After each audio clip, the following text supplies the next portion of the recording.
L'invité de Smart Impact, c'est Théo Skubla. Bonjour. Bonjour. Bienvenue, vous êtes le président d'Each One que vous avez créé en 2015. C'était quoi l'idée? Quelle ambition vous aviez? Alors en 2015, on s'est rendu compte d'un constat qu'on fait toujours aujourd'hui, c'est que la France est partagée en deux grands groupes de personnes. Quand on parle des personnes réfugiées, de nouveaux arrivants, ceux qui veulent les aider les pauvres et ceux qui n'en veulent pas des pauvres gens. Or, moi j'ai une troisième conviction, en tout cas, ou plutôt je pense qu'il y a une troisième voie qui rassemble toutes les personnes comme nous, qui sommes convaincus que quelle que soit leur origine, quelle que soit leur qualification de départ, quel que soit leur âge, les personnes réfugiées, les nouveaux arrivants, représentent un potentiel duquel la société n'a pas encore pris la mesure. Notre volonté, c'est de révéler ce potentiel et de montrer que, d'un côté, on peut redonner un emploi durable à des personnes qui parfois attendent jusqu'à 10 ans pour retrouver un emploi durable, et à la fois permettre à l'économie de répondre à des besoins structurels, de tension sur les recrutements, et du coup de créer un système gagnant-gagnant. Ouais. Ni dans le discours anxiogène, ni dans le discours misérabiliste, c'est ce que je comprends en fait. Vous refusez, vous cherchez une troisième voie. Quel bilan vous faites 10 ans après? Combien de personnes accompagnées? Quel parcours vous avez croisé? Alors aujourd'hui, Each One, c'est plus de 4000 personnes accompagnées en emploi durable. Ouais. Juste cette année, c'est près de 1000 personnes qui sont formées et accompagnées en emploi, sachant que notre rôle, c'est de former de manière intensive les personnes, tant sur le plan du métier qu'ils vont exercer par la suite auprès d'entreprises partenaires qui recrutent chez Each One après nos formations, que effectivement sur le plan social, parce que notre rôle, c'est aussi de lever tout ce qu'on appelle les freins périphériques à l'emploi, c'est-à-dire les problèmes de logement, de garde d'enfants qui pourraient venir se mettre sur la route de la recherche de la stabilité dans la vie future des personnes qu'on accompagne. Donc aujourd'hui, c'est des belles histoires, c'est des personnes qui nous disent rêver effectivement d'évoluer au milieu des livres. Je pense à une personne qui s'appelle Bayokuba et qui a été embauchée dans un grand magasin pour s'occuper de tout l'étage effectivement des livres et qui revient nous voir et nous parle de sa passion qui remplit. Des personnes qui arrivent parfois avec aussi des bagages plus importants et qui font leur vie dans le domaine bancaire. Donc aujourd'hui, on a une très grande diversité de personnes qu'on accompagne. C'est 6 métiers sur lesquels on accompagne, dans 6 secteurs très différents. C'est 78 nationalités de personnes accompagnées. Et c'est des vies qui reprennent tout simplement leur cours. Oui, avec souvent, on s'est vu plusieurs fois et on avait fait une interview ensemble il y a quelques années. Moi, ce qui m'avait frappé, souvent, on parle de talents sous-employés. Il n'y a pas que ça, mais il y a aussi souvent ça. Absolument, oui. Aujourd'hui, d'ailleurs, qu'on parle de peu, je dirais, de personnes qui ont peu de qualifications, de fortes qualifications, quand les personnes viennent nous voir, en général, elles sont soit dans une situation extrêmement instable en termes d'emploi, soit dans un chômage de longue durée. Aujourd'hui, c'est 75% des personnes qu'on accompagne qui sont des publics dits prioritaires, c'est-à-dire très éloignés de l'emploi. Donc aujourd'hui, peu importe, je dirais, le niveau de qualification des personnes, que les personnes aient fait beaucoup d'études ou non, on voit que les personnes sont dans des situations qui sont effectivement bien inférieures à celles qu'elles pourraient espérer, soit en termes de mobilité sociale, de pouvoir d'achat. Et d'ailleurs, il y a un indicateur qui est très important chez nous, c'est qu'une fois que les personnes sont passées par Each One, elles gagnent en moyenne 44% de pouvoir d'achat. Et ça nous permet aussi de montrer à nos partenaires publics qu'ils y gagnent aussi dans ce système. Mais alors, c'est quoi le modèle économique d'Each One? Vous avez des partenaires, des mécènes, des entreprises qui vous payent pour former ces gens? C'est quoi le modèle? Alors, Each One, c'est une entreprise à mission. Donc, on a un modèle économique qui est autofinancé, dans lequel la principale source de nos revenus, c'est la formation professionnelle. C'est-à-dire que d'un côté, on a des grands groupes qui s'engagent à recruter de manière annuelle plusieurs personnes. Ça peut aller de 5 à 10 personnes par petites touches sur plusieurs classes de formation qu'on met en œuvre dans l'année à parfois plusieurs centaines de personnes.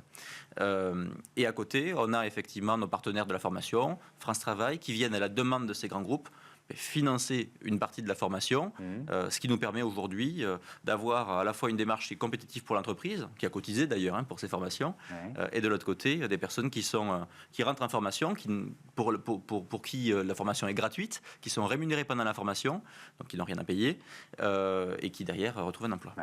Pour les entreprises, c'est parfois, souvent, je ne sais pas, un moyen de combler des vides, c'est-à-dire que des secteurs qui sont confrontés à la problématique des métiers en tension, qui n'arrivent pas à recruter et qui se disent il faut qu'on élargisse finalement le spectre de notre champ de recrutement, quoi. Absolument, et particulièrement aujourd'hui, j'ai envie de dire qu'on parle beaucoup en ce moment de la remontée du chômage.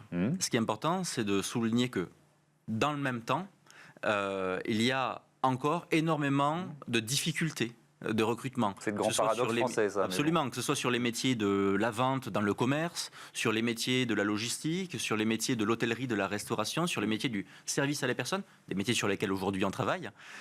Et donc, ce qui est important, effectivement, et c'est aussi notre conviction, c'est qu'on n'est pas en train juste d'engager des grandes entreprises dans un acte de charité. Notre rôle, c'est de répondre à leurs besoins, je dirais, de difficultés sur les recrutements, et d'avoir une réponse économique avant tout, parce que c'est en étant ancré dans l'économique qu'on peut avoir de l'ambition sur le plan social, et ça, c'est notre conviction. Vous dites que vous leur proposez à ces entreprises un nouveau standard de l'inclusion. Qu'est-ce qu'il y a derrière ces mots-là ? Je dirais qu'il y a plusieurs choses. La première chose, effectivement, ça recouvre un peu cette notion d'être très pragmatique dans l'approche. Ouais. C'est-à-dire que souvent, quand on parle d'inclusion, on a, et je me permets de caricaturer, l'histoire de grands groupes qui peuvent se satisfaire d'avoir recruté quelques personnes issues d'une diversité. Quelle qu'elle soit. Quelle qu'elle soit. Et donc, on a, entre guillemets, des actions symboliques qui permettent, entre guillemets, de justifier la bonne action de la part du grand groupe. Moi, le sujet, ce n'est pas l'action symbolique. Pour moi, le sujet, c'est de dire, il y a des besoins d'un côté, il y a des besoins de l'autre aussi, au sein de l'économie. Et il y a un grand potentiel si on arrive à faire converger les deux, à faire dialoguer les deux. Et donc, il faut le faire avec ambition, une ambition de chiffres, une ambition effectivement de qualité en termes d'emploi. Et cette ambition, c'est de considérer l'inclusion pas comme un sujet seulement social, mais comme un sujet social et économique, et ancré dans le pragmatisme économique. C'est aussi ça le standard de l'inclusion, c'est se donner les moyens d'investir quand on parle d'inclusion, et pas de faire juste un acte social. Ouais, vous avez publié c'était en mars 2023, un livre aux éditions Le Cherche Midi, Le Grand Rapprochement, voilà, on le voit s'afficher, l'entreprise pour construire une histoire commune. Évidemment, le Grand Rapprochement, on voit bien à quoi vous faites référence, à ce grand remplacement en théorie fumeuse, voilà, j'assume de le dire, prouvé par personne. C'est un engagement politique quand vous choisissez un titre comme celui-là. Au même titre que tous les engagements sont politiques. Il n'y a pas de neutralité dans notre démarche. Non, mais elle n'est pas partisane. Ça pose la question du rôle des chefs d'entreprise aussi. Est-ce qu'ils doivent, d'une certaine façon, faire de la politique, au sens même noble du terme ? Absolument. Ma conviction, c'est qu'à partir du moment où une entreprise emploie des personnes qui sont aussi des citoyens dans leur vie, qu'elle a un impact sur la vie des personnes qu'elle emploie, sur son écosystème de partenaires, sur le territoire sur lequel elle est implantée, alors de fait, elle ne peut pas être indépendante du politique avec un grand P.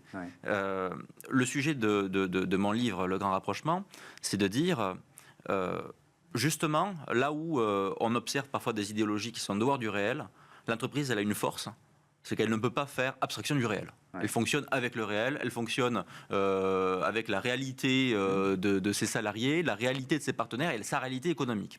Et ça, c'est une force qui lui permet de trouver des solutions, de trouver des troisièmes voies pour parfois rapprocher des mondes qui ne se parlent pas dans la vie de tous les jours. Alors, autant je ne crois pas au grand remplacement, autant je suis convaincu qu'on a des problèmes d'intégration. De ghettoisation, et on ne peut pas les nier, et elles ont des conséquences économiques. Est-ce que vous êtes confronté à des entreprises qui se disent moi je ne vais pas travailler avec vous parce que c'est trop compliqué, c'est des gens qui sont trop éloignés de l'emploi, qui ont perdu l'habitude de travailler, qui rejettent le modèle français. Enfin, je vous fais la liste de tous les a priori, parfois concrets, parfois réels, parfois fantasmés, qui existent. Alors aujourd'hui, on est confronté à des entreprises qui sont en général volontaires dans la démarche. C'est-à-dire qu'elles voient dans l'idée le gain pragmatique. Elles ont besoin de personnes, elles voient qu'il y a des personnes motivées, elles se disent « oui, moi aussi je veux en être ». Après, quand on rentre dans les discussions opérationnelles, sans que ce soit avoué, on sent toujours qu'il y a des préjugés qui sont ancrés, peu importe la conviction de la personne, sur est-ce que les personnes réfugiées ont le droit de travailler. Donc oui, elles ont le droit de travailler. On explique effectivement qu'on accompagne des personnes qui ont le titre de séjour. Est-ce que dans mes équipes, ça va fonctionner ? Alors, en général, oui, ça fonctionne. Et on accompagne aussi les équipes, puisque nous, on forme les personnes qu'on accompagne, nos participants, à des sujets de savoir-être, de soft skills, de découverte des codes du travail, mais aussi les équipes qui accueillent. Le sujet, c'est de dire... Est-ce que si les musulmans, je mets les pieds dans le plat, est-ce que si les musulmans, ils vont devoir faire la prière à l'usine ? Le cas du religieux, effectivement, du fait religieux à l'entreprise, c'est un cas auquel on est parfois confronté. Ce qu'on voit dans tous les cas, et ce qu'il faut retenir, c'est qu'il n'y a pas, on va dire, de barrière qu'on ne puisse pas lever. Ouais. La seule barrière, elle est mentale. Et notre travail, c'est de montrer qu'à chaque préjugé, on peut avoir une réponse, du temps qu'on ne traite pas le sujet avec tabou, qu'on parle les choses frontalement et qu'on se donne les moyens d'investir sur le sujet de l'accueil et de l'intégration, qui est en général un impensé depuis des années. Ouais. Et notre échec, il est juste dû à notre absence de volonté d'être actif pour notre avenir.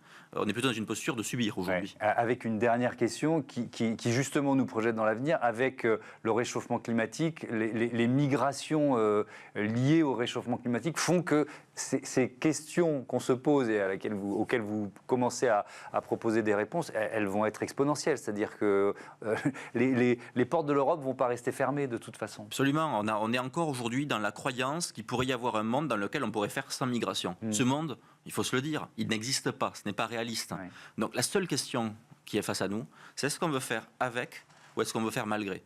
Est-ce qu'on veut choisir notre avenir et en tirer le meilleur ou est-ce qu'on veut le subir? Nous, on a choisi, en tout cas, de se donner les moyens de réveiller le potentiel des personnes qui sont là, de réveiller le potentiel d'une intégration qui est possible et qu'on voit aujourd'hui au quotidien quand on s'en donne les moyens. Ouais. Merci beaucoup, Théo Skubla. Bon vent à Each One, voilà, et à bientôt sur Bismart Sport Challenge. On passe tout de suite à notre débat, l'avenir du tourisme en montagne.